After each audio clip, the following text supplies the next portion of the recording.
푸틴 러시아 대통령이 크림 공화국의 독립국 지위를 인정하면서 크림반도를 둘러싼 갈등이 커지고 있습니다. 미국과 유럽 등 서방은 러시아에 대해 추가 제재안을 발표하는 등 압박을 강화하고 있습니다. 새로운 냉전이 열리는 게 아니냐 이런 우려가 커지고 있는데요. 국제부 연결해서 자세한 내용 알아보겠습니다. 홍선기 기자.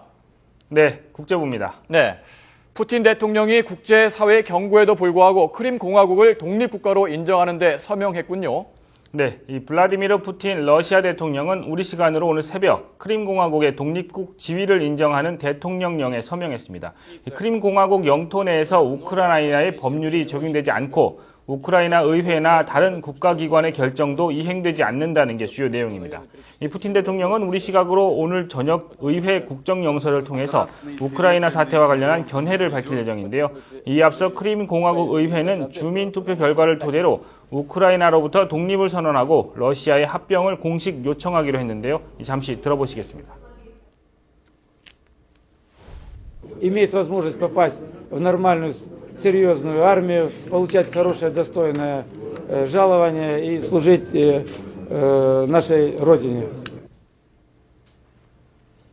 네, 그런데 말이죠. 푸틴 대통령이 서명한 내용이 러시아와의 합병을 곧바로 뜻하는 것은 아니죠. 앞으로 어떤 절차를 거쳐서 실제적인 합병으로 이어지게 됩니까? 네, 오늘 푸틴 대통령이 서명한 내용은 크림 공화국의 러시아 귀속을 위한 사전 절차 가운데 하나로 볼 수 있습니다. 크림 공화국과 러시아의 합병은 이후로도 러시아 의회의 승인과 대통령 서명 절차가 이루어져야 합니다. 러시아 의회는 오는 21일 하원에서 크림 공화국 합병에 대한 심의를 하고 상원에서 승인하는 절차를 밟게 됩니다. 의회의 심의와 승인 절차가 이루어지면 마지막으로 푸틴 대통령이 서명을 해야 크림 공화국의 러시아 합병 절차가 끝납니다.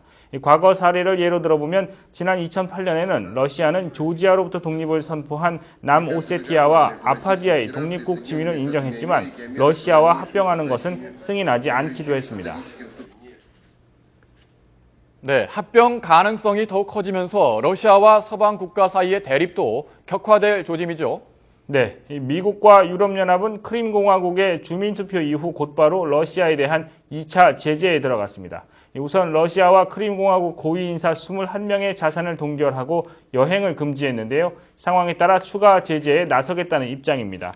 반기문 유엔 사무총장도 성명을 통해 크림의 독립국 지위를 인정하는 주민투표는 우크라이나 사태를 악화시킬 뿐이라며 우려를 표했습니다. 반 총장은 또 지난주 우크라이나 동부 지역에서 발생한 폭력 사태를 거론하면서 당사국들이 평화적이고 외교적으로 이번 사태를 해결할 것을 촉구했습니다. 지금까지 국제부에서 전해드렸습니다.